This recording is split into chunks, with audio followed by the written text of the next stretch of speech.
esperança consoladora da afeição eterna dos filhos. Eu li, disse-me Gonzaga de Sá, apontando para um amontoado de casas. Tomamos uma rua transversal e fomos indo quase sós por ela afora. Eu ainda não tinha visto a casa, embora Gonzaga ma tivesse apontado. O arruamento do subúrbio é delirante. Uma rua começa larga, ampla, reta. Vamos lhe seguindo o alinhamento, satisfeitos em imaginar os grandes palácios que a abordarão daqui a anos. De repente, estrangula-se, bifurca-se, subdivide-se num feixe de travessas que se vão perdendo em outras muitas, que se multiplicam e oferecem os mais transtornados aspectos. Ao capinzal, o arremedo de pomar, alguns canteiros de horta, a casinha caçapada, saudosa da toca troglodita. A velha casa senhorial da fazenda com as suas colunas heterodoxas. As novas edificações burguesas com ornados de gesso, cimalha e campoteira, varanda ao lado e gradil de ferro em roda. Tudo isso se embaralha, confunde-se, mistura-se bem, não se colhe logo como a população vai se irradiando da via férrea. As épocas se misturam, os anos não são marcados pelas coisas mais duradouras e perceptíveis. Depois de um velho pouso dos tempos das cangalhas, depois de bambaleantes casas roceiras, andam-se 100, 200 metros e vamos encontrar um palacete estilo Botafogo. O chalé, porém, é a expressão arquitetônica do subúrbio. Alguns proletários, pousando a platibanda e os lambrequins, não esquecem de dar ao telhado do edifício o jeito característico e de rematar as duas extremidades da colmeira com as flechas denunciativas. Em dias de névoa, em dias frios, se olharmos um trecho do alto, é como se estivéssemos na Suíça ou na Holanda. Afinal, dei com a casa do compadre de Gonzaga de Sá. Era um chalet. De longe tinha o aspecto de burguês médio.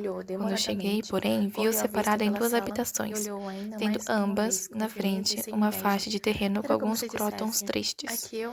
Da rua avistei logo o caixão, o vulto confuso do cadáver dentro dele e o falso brilho dos cílios aos pés e à cabeceira. Na porta, curiosos da vizinhança, as crianças brincavam na rua inocentemente. Entramos. Uma velha senhora de cor veio nos receber. Gonzaga de Sá me falara nela. Dona Gabriela tinha um vago parentesco com a mulher de seu compadre. Era viúva e mãe de 4 filhos. Já está tudo arranjado. Amanhã às 9 horas o enterro sai. O caixão chegou agora mesmo. Nós tratamos logo de pôr o corpo dentro. Fizeram bem? Disse Gonzaga de Sá. Cadê o Frederico, seu filho? Saiu a buscar um pouco de pão. Quando vier, diga-lhe que eu quero falar-lhe. Sim, senhor. Fui vendo a sala, não havia muita gente, mas que variedade de tipos e de cores. Encontravam-se quase todos o espectro humano. Muito concentrados, os circunstantes se falavam, era baixinho, e se lhes aflorava um sorriso aos lábios, logo o abafavam.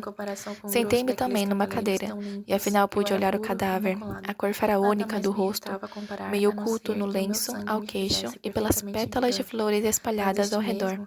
Pouco conhecer aquele homem, encontraram-o algumas vezes no serviço, na Secretaria dos Cultos, onde era servente. Sabia o compadre de Gonzaga em chamar-se Romualdo de Araújo. A amizade entre aqueles dois homens, tão diferentes de condição e educação, era forte e profunda. Conquanto não tivessem nunca chegado à completa intimidade, eles se amavam de modo especial, distante, é certo, mas que permitia a duração eterna da afeição. Dona Gabriela, alta, muda, com a sua misteriosa pele parda, e vinha e espevitava as velas, endireitava um pouquinho, tudo muito calmamente, sem vacilação, sem terror, familiarizada com o ato. Seu filho chegou com o pão. Era um magnífico exemplar de mulato robusto, ousado de olhar e figura, mas leve, vivaz, flexível, sem ressumar peso nem lentidão nos modos. Gonzaga de Sá recomendou-lhe qualquer coisa e, daí a instantes, fomos jantar. A noite veio e mais pessoas chegaram. Eu a vi cair da sala de jantar, apreciando o crepúsculo por uma janela.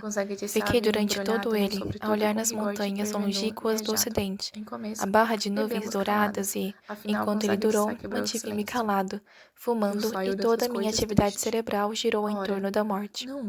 Veio a noite completa. Tinha pensado muito, é verdade, mas sem ter concluído coisa alguma. Nada me ficou palpável na inteligência, tudo era fugidio, escapava-me como se tivesse a cabeça furada. Evaporou-se tudo, e eu só sabia dizer, a morte, era o que restava da longa meditação. Gonzaga de Sá, de onde vinha até a sala de jantar. Pouco falava, voltava para junto do cadáver. A sua fisionomia não revelava a mínima dor e os seus olhos macios e lentos já tinham o brilho normal. Eu me levantei e fui até o quintal. Fora dos meus hábitos, olhei o céu e muito estrelado, que tinha a beleza de todos os dias. Quando voltei para junto da janela, estava sentada uma moça. Não a tinha visto entrar. Quer o seu lugar? Fez-me ela me ver. A gosto, minha senhora. Há aqui muitas cadeiras. Sentei-me imediatamente. Com um velho conhecimento de anos, comecei a conversar, e ela me respondeu com um velho conhecimento. A tarde refrescou, não acha? É verdade, mas na sala faz ainda muito calor, disse-me ela. É verdade que aqui é muito quente? A senhora deve saber, não mora aqui? Há poucos anos, 2, creio. Gosta?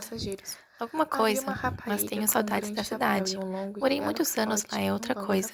Que movimento. Carros e jardins para passear. Mas tudo isso de que vale? Vem a morte? De fato, mas enquanto se vive, a gente deve procurar as coisas bonitas, os teatros. O senhor já foi ao bar?